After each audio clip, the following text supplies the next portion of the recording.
Karthigai Deepam serial நேர்களுக்கு வணக்கம். நம்மளோட கார்த்திகை தீபம் சீரியல்ல ஒரு சூப்பர் அப்டேட் வந்திருக்குன்னு சொல்லலாம். மிஸ் பண்ணாம ஃபுல் வீடியோ கேளுங்க. வீடியோக்குள்ள போறதுக்கு முன்னாடி நம்ம சேனலை லைக் அண்ட் சப்ஸ்கிரைப் பண்ணி சப்போர்ட் பண்ணுங்க.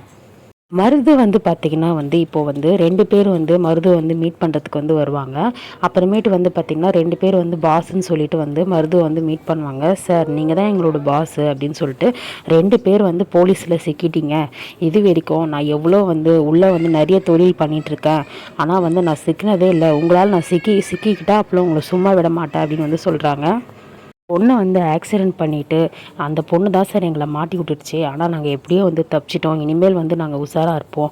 அந்த பொண்ணை பழி வாங்கிறதுக்கு அவளோட ஆஃபீஸ்லேயே நாங்கள் ஜாயின் பண்ணியிருக்கோம் ஸ்டாஃபாக அப்படின்ற மாதிரி சொல்கிறாங்க.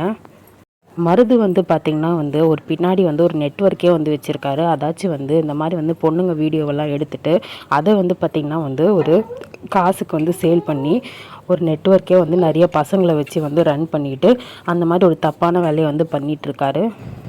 அதை இப்போதைக்கு இன்ஸ்பெக்டர் ஃபஸ்ட்டு ஸ்டெப்பாக என்ன கண்டுபிடிச்சிருக்காருன்னா, சார் இவங்க பின்னாடி பசங்க பின்னாடி ஒரு நெட்வொர்க்கே இருக்குது சார். அவங்க பார்த்திங்கன்னா பொண்ணுங்க வீடியோ எடுத்து இந்த மாதிரி தப்பான விஷயம்லாம் பண்ணிகிட்டு இருக்காங்க.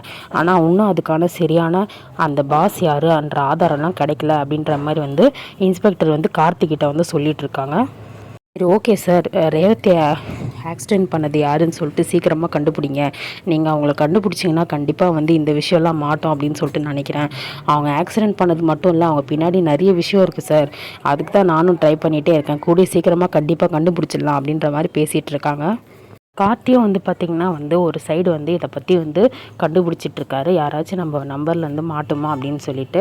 இப்போ பார்த்திங்கன்னா நம்மளோட கார்த்தியோட ஆஃபீஸில் தான் 2 பேரும் ஜாயின் பண்ணியிருக்காங்க. மருது குரூப்பில் இருந்து வேலை செய்கிற இடத்துல இருந்து தான் நம்ம கார்த்தி ஆஃபீஸில் ஜாயின் பண்ணியிருக்காங்க. அங்கே பார்த்திங்கன்னா அந்த பொண்ணுங்களை தப்பான வீடியோ எடுத்து எனக்கு அமுச்சு விடுங்க அப்படின்ற மாதிரி மருது சொல்கிறாரு. நான் பார்த்துட்டு நான் கூடிய சீக்கிரம் வேணுன்றக்கு ஷேர் பண்ணுவேன். இந்த நெட்வொர்க் யாருக்கும் தெரியக்கூடாது. தெரிஞ்சதை நான் உங்களை சும்மா இருக்க மாட்டேன். நான் எத்தனோ பசங்க யங்ஸ்டர் உங்களை மாதிரி வேலை பார்க்குறாங்க. அவங்க மட்டும் மாட்டினாங்கன்னு வச்சுக்கோங்க. இது வரைக்கும் நான் மாட்டினதில்லை. உங்களால் நான் மாட்டிடக்கூடாது. மாட்டினா நான் சும்மா இருக்க மாட்டேன் அப்படின்ற மாதிரி சொல்கிறாங்க. நான் ரொம்ப வருஷமாக இந்த தொழில் பண்ணிகிட்ருக்கேன். மாட்டை விச்சிடாதீங்கன்னு சொல்கிறாரு. சரிங்க சார், நான் எங்களெல்லாம் என்ன பண்ணாலும் நான் உங்களை பற்றி சொல்லவே மாட்டேன் அப்படின்ற மாதிரி மருது தான் பாஸாக இருக்கார். இதுக்கு அவர்கிட்ட அந்த 2 சின்ன பசங்களும் சொல்லிகிட்டு இருக்காங்க. கூடிய சீக்கிரம் பார்த்திங்கன்னா மருது பார்த்திங்கன்னா போலீஸ்கிட்ட மாட்டி இந்த விஷயம் தெரிஞ்சு ரேவதி வேண்டான்னு சொல்லிடுவாங்க.